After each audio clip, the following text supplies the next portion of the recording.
సంబంధించి ప్రతి చోట నియోజకవర్గాల్లో కూడా చిన్న చిన్న గొడవలు జరుగుతున్నాయి. అక్కడక్కడ ఇబ్బందులు జరుగుతున్నాయి, ఆస్తి నష్టాలు జరుగుతున్నాయి, అవి జరుగుతున్నాయి, గొడవలు జరుగుతున్నాయి. రోజు పేపర్లలో చూస్తాం. ఇది ఎప్పుడు లేని ప్రక్రియ ఈరోజు కొత్తగా జరుగుతుంది. సో దీనికి సంబంధించి కూడా కొంతమంది ఏమంటున్నారు, మనం పోలీస్ స్టేషన్లకు పోయినా అక్కడ కేసులు పెట్టుకోవటం లేదు, పట్టించుకోవటం లేదు, స్పందించడం లేదు అని చెప్తూ ఉన్నారు. సో దానికి సంబంధించి ఏ విధంగా చేయాలి, ఏ విధంగా మనం ముందుకు పోవాలి అనేది కూడా మీ దృష్టికి తీసుకొని రావాలనుకున్నాను. ఒకటి, ఎక్కడైనా కానీ మన ఇంటి మీదకి దాడి జరగడం కానీ, మన మీదకి దాడి జరిగినప్పుడు పోలీస్ స్టేషన్కి వెళ్ళినప్పుడు ఆ పోలీస్ స్టేషన్కు సంబంధించి అక్కడ అధికారి స్పందించకపోతే, అక్కడ ఉన్న స్టేషన్ హౌస్ ఆఫీసర్ SHO అంటారు, ఆయన స్పందించకపోతే మనం ఏం చేయాలంటే, ఇదిగో సార్ మా కంప్లైంట్ ఇచ్చినాం, దీని మీద మీరు కేసు కట్టాలి అని. అది ఎటువంటి కంప్లైంట్ అయినా సరే, ఎటువంటిది తీసుకున్నా కానీ ఖచ్చితంగా తీసుకొని FIR చేయాల్సిన బాధ్యత SHOకు ఉంటుంది. 24 గంటల లోపల కేసు కట్టాల్సిన బాధ్యత SHOకు ఉంటుంది. ఇచ్చిన ప్రతి కంప్లైంట్ కూడా నేను ఈరోజు ప్రతి ఒక్క కార్యకర్తకి, ప్రతి ఒక్క లీడర్లకు కూడా చెప్పదలుచుకునేదంటే, మీరు ఏ కంప్లైంట్స్ ఎప్పుడు ఇస్తున్నా కానీ, అది కలెక్టర్ ఆఫీస్లో కావచ్చు, MRO ఆఫీస్లో కావచ్చు, RDO ఆఫీస్లో కావచ్చు, MDO ఆఫీస్లో కావచ్చు, ఇంకే ఆఫీస్లో ఇస్తున్నప్పుడు కానీ అక్కడ అక్నాలెడ్జ్మెంట్ తీసుకోండి. అంటే రసీదు తీసుకోండి, సీలేసి వాళ్లకు ఇదిగో మీకు కంప్లైంట్ ఇచ్చినాము అని చెప్పే విధంగా ఒక అక్నాలెడ్జ్మెంట్ తీసుకోండి. అదేవిధంగా పోలీస్ స్టేషన్లో కూడా మీరు ఇచ్చిన తర్వాత వాళ్ళు కేసు రిజిస్టర్ చేస్తారా లేదా, కేసు రిజిస్టర్ చేయలేకుండా వాళ్ళు పంచాయతీ పెట్టాలని చూస్తూ ఉంటారు. దాని లేకుండా మన కేసే కావాలనుకుంటున్నప్పుడు ఖచ్చితంగా అక్కడ ఉన్న ఆఫీసర్ ఎవరైతే ఉన్నారో, మేము ఇచ్చినాము కాబట్టి మాకు కేసు ఖచ్చితంగా రిజిస్టర్ చేయాలి, లేదు అనుకుంటే మీరు కంప్లైంట్ తీసుకుంటున్నట్టు విచారిస్తాము, చేస్తాము అని కూడా చెప్తూ ఉంటారు. అలాంటప్పుడు ఇది నా కంప్లైంట్, ఇది నాకు రసీదు వేసి ఇవ్వండి అని చెప్పి వాళ్ళతో రసీదు తీసుకొనివ్వండి. కొంతమంది ఎందుకంటే కొంతమంది రసీదు ఇవ్వరు. మరి రసీదు ఇవ్వనప్పుడు ఏం చేయాలా? రసీదు ఇవ్వనప్పుడు మనం ఏం చేయాలి అంటే, మనం తీసుకొని వచ్చి దాని సంబంధించిన SI కోటి, సంబంధించిన CI కోటి, DGPకి ఒకటి, వీళ్లకు రిజిస్టర్ పోస్ట్ చేయాలి. రిజిస్టర్ పోస్ట్ చేసిన తర్వాత మనకు ఒక 3-4 రోజుల లోపల వాళ్ళకు రీచ్ అయ్యింది అని, రిసీవ్ అయింది అని ఒక కాపీ వస్తుంది. అది రిసీవ్ అయినా, రిసీవ్ కాకపోయినా, వాళ్ళు తీసుకోకపోయినా కూడా, తీసుకోలేదనే రిజెక్ట్ అయిన కాపీ కూడా వస్తుంది. వాళ్ళు వద్దనుకున్న కాపీ, ఏదో ఒక కాపీ వస్తుంది. కాపీ వచ్చిన తర్వాత వాళ్ళు కేసు రిజిస్టర్ చేయకపోతే ఇమ్మీడియట్గా ప్రతిరోజు కూడా మీకు సంబంధించిన కోర్టులలో మొట్టమొదటి న్యాయమూర్తి గారు బెంచ్లో కూర్చున్న తర్వాత ఆమె ఫస్ట్ పిలిచేది ఏంటంటే, అర్జీదారులు అని పిలుస్తుంది. ఎవరైనా అర్జీదారులు ఉంటే రండి అని పిలుస్తాడు.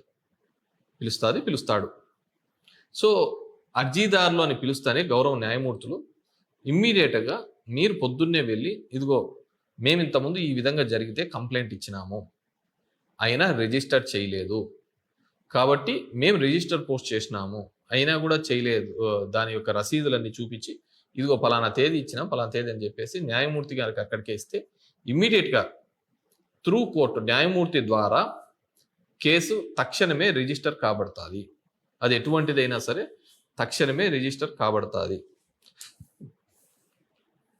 సో ఇమ్మీడియట్గా గౌరవ న్యాయమూర్తి సంబంధించిన అధికారులకు ఇచ్చి కోర్టు కేసు రిజిస్టర్ చేయమని చెప్పేసి చెప్పడం జరుగుతుంది. సో ఆ విధంగా FIR రిజిస్టర్ చేయబడుతుంది. సో నేను ఒకటి.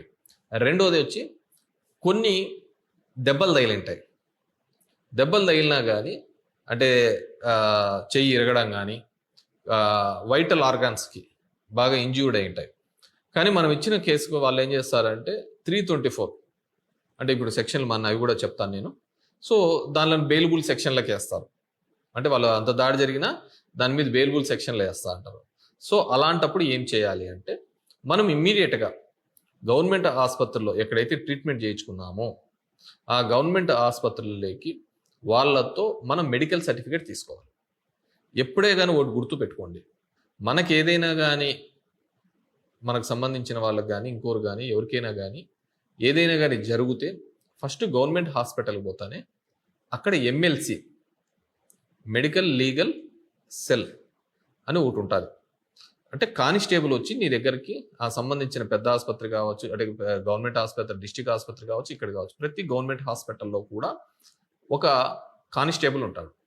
ఆయన ఫస్ట్ ఇన్ఫార్మ్ చేస్తాడు సంబంధించిన స్టేషన్కి, సార్ ఇట్లా మీ స్టేషన్ నుంచి మీ స్టేషన్ పరిధిలో దెబ్బలు తగిలినాయని ఒకరు వచ్చి జాయిన్ అయినారు, మీరు రండి ఇటుకి అని చెప్పేసి ఒక కానిస్టేబుల్ ఏఎస్ఐయో ఎస్ఐయో దాని తీవ్రతను బట్టి ఆయన అక్కడికి వస్తాడు. వచ్చిన తర్వాత మన కంప్లైంట్ మనం ఏది చెప్తామో ఆ కంప్లైంట్ తీసుకుంటాడు. రెండోది బాగా గుర్తుపెట్టుకోండి, మనం ఆ విధంగా కంప్లైంట్ ఇచ్చేటప్పుడు కూడా మనం వీడియో తీయండి. ఎందుకంటే దానిలో మనం ఇచ్చిన కంప్లైంట్ ఒకటి, వాళ్ళు రాసిన కంప్లైంట్ ఒకటి ఉండకోకుండా ఆ వీడియో కూడా తీస్తే మనకు అది బాగా గట్టిగా సాక్ష్యంలాగా ఉంటుంది. సో ఆ వీడియో అన్ని కూడా తీసి పెడితే ఖచ్చితంగా ఆ కేసు రిజిస్టర్ చేస్తారు. హాస్పిటల్స్లో ఇచ్చిన కంప్లైంట్ ఏదైనా కానీ రిజిస్టర్ చేస్తారు. ఇంతకుముందు చెప్పిన విధంగా దెబ్బలు ఎక్కువగా ఉన్నాయి. దెబ్బలు ఎక్కువగా ఉన్న టైంలో ఏం చేయాలంటే ఆ వూండ్ సర్టిఫికేట్ అవన్నీ తీసుకొని పోతే అది 326 కిందకి కన్వర్ట్ చేసి, ఏదైతే 324 బెయిలబుల్ కిందగా పెట్టాడో అది 326కి బెయిలబుల్గా చేసుకొని నాన్ బెయిలబుల్ కేసు అవుతుంది.